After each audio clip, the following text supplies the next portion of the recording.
Apo ganing tubo yan oh.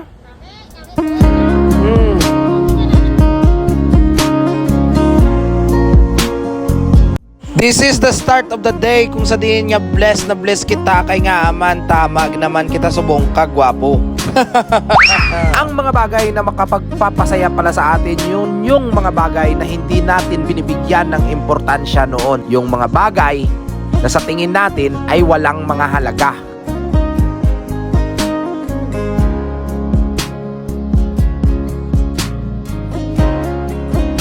Dahil sa araw na ito ay magsasabog na kami dito sa aming munting palayan. Dito yung sinubukan ko na maghawak ng kuligleg na gamit lang ang aking ultimate one hands.